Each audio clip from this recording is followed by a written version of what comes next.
Michael Jackson has been gone for more than 15 years. And in all that time, his music has kept earning more money than almost any living artist working today. But here's a question most fans have never really stopped to ask. Who is actually in charge of it right now? Who decides when one of his songs shows up in a commercial, a film, or a streaming playlist? Who approves selling off a piece of his catalog?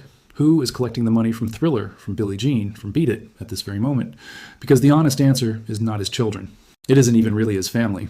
Michael's own mother took this fight all the way to court to protect her son's music, and she lost. The truth is that control of the King of Pop's empire runs through a small handful of names most people outside the music industry have never heard of, a Japanese-owned entertainment giant, and a trust that, remarkably, still hasn't been fully settled to this day. So let's trace the money and the power, step by step, and figure out exactly who owns Michael Jackson now. If stories like this interest you, hit subscribe, because there's more where this came from. Let's get into it. First, let's define what we're actually talking about. When people casually say Michael Jackson's music, they're really lumping together several very different things, and understanding that difference is the whole key to this story. There are the master recordings, meaning the literal audio recordings of every song he ever released. Separately, there's the publishing, which covers the rights to the songs as written compositions, independent of any specific recording. Then there's MyJack, a catalog built from songs Michael personally wrote, along with a collection of classic tracks by other major artists that he purchased outright over the years. And on top of all of that, Michael was famous for something else entirely, owning other people's music. In 1985, he made one of the most talked about purchases in entertainment history when he bought the ATV catalog, which included the publishing rights to the majority of the Beatles' songbook, for somewhere around $47 million. At the time, people thought it was strange. In hindsight, it's considered one of the smartest deals ever made by a musician. So, when this video asks who controls Michael Jackson's music, it's really asking a much bigger question. Who controls this entire sprawling empire of recordings, rights, and catalogs built up over decades? And that answer starts with two very specific names. The men who hold the keys. When Michael died in 2009, his will placed the entire operation in the hands of two people. Not his mother, not his kids. Two executors named directly in the document, entertainment lawyer John Branca and longtime music executive John McClain. For more than 15 years, these two men effectively ran the Michael Jackson estate as a business. And by almost any financial measure, they were remarkably good at it. Under their leadership, the estate has generated more than $2 billion. Michael reportedly died with roughly $500 million in debt.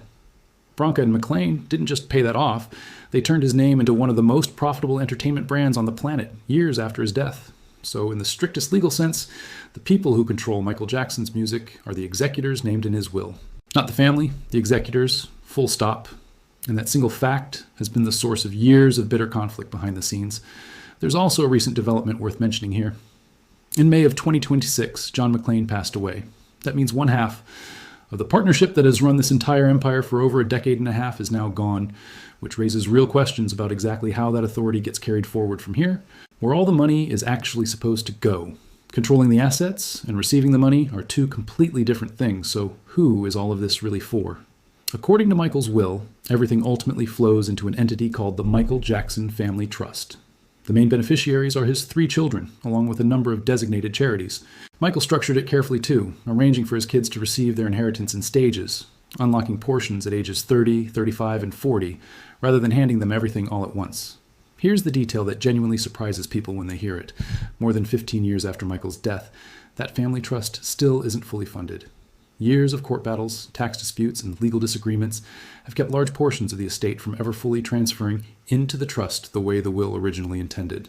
In the meantime, the family, including Michael's mother Katherine, has been supported through an allowance paid directly by the estate. She has reportedly received well over $55 million since her son passed away. But receiving an allowance is not the same thing as having control, and that exact distinction is what eventually exploded into a very public legal battle. The billion-dollar fight over his music. This is where the story gets genuinely dramatic. In 2024, the executors made their boldest move yet. They sold roughly half of Michael Jackson's music, both the master recordings and the publishing, to Sony.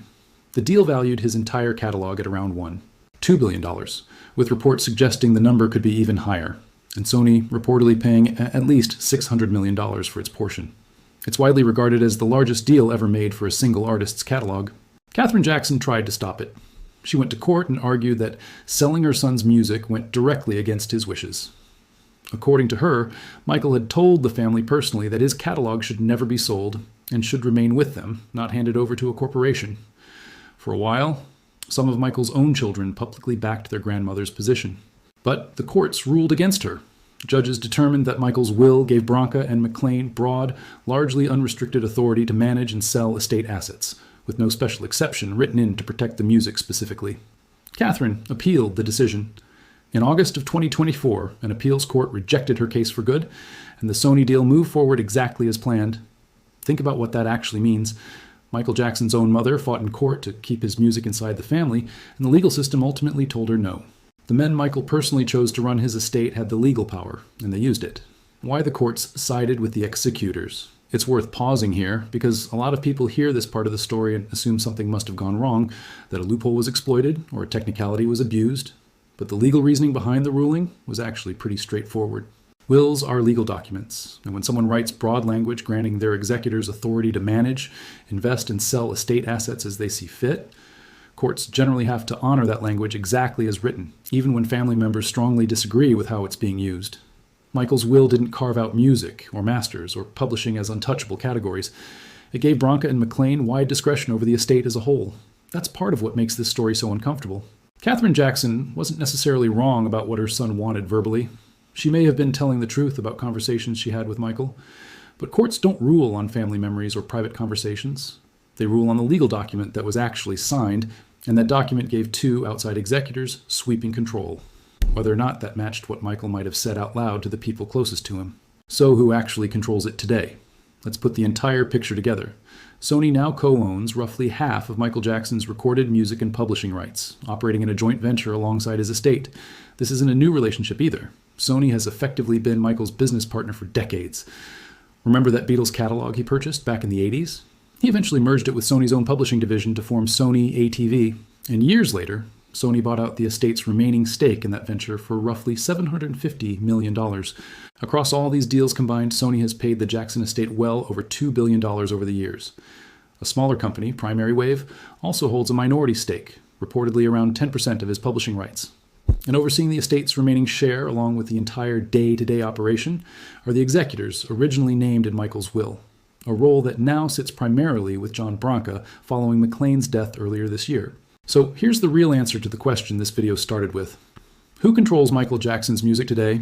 It isn't his children, at least not yet, since much of their inheritance is still tied up in a trust that hasn't finished being funded. It certainly isn't his mother, who fought for control and lost decisively in court.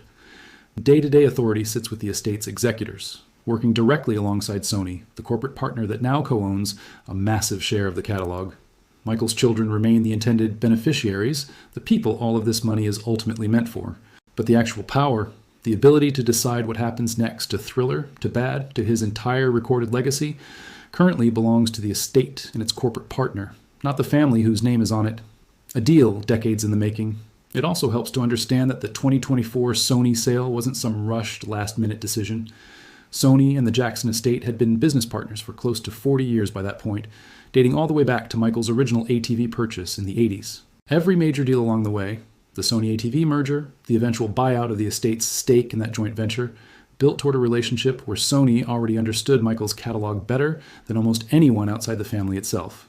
From a purely business standpoint, that made Sony the obvious buyer when the estate decided to sell. They weren't an outsider swooping in to take advantage of a grieving family. They were the company that had already spent decades helping turn Michael's catalog into one of the most valuable collections of music in the world. Whether that makes the sale feel any less painful to people who wanted the music to stay with the Jacksons is a separate question entirely. Closing thoughts. There's something almost ironic about all of this. Michael Jackson spent much of his career obsessed with ownership, famously outbidding everyone else to secure the Beatles catalog because he understood, decades before most musicians did, that owning your music meant owning real power in the industry. And yet, in death, a significant portion of that same music slipped away from his family entirely, moving into a corporation's hands over his own mother's public objections through a deal worth well over $1 billion. His children stand to eventually inherit the fortune his estate has built. But real control, the actual say over what happens to the King of Pop's legacy, currently rests with the men he trusted to manage it and the company he did business with for most of his career. Whether that arrangement honors what Michael actually wanted or quietly works against it really does depend on who you ask.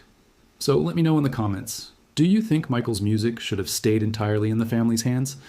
And if you want more deep dives into stories like this one, make sure you're subscribed, because there's a lot more coming.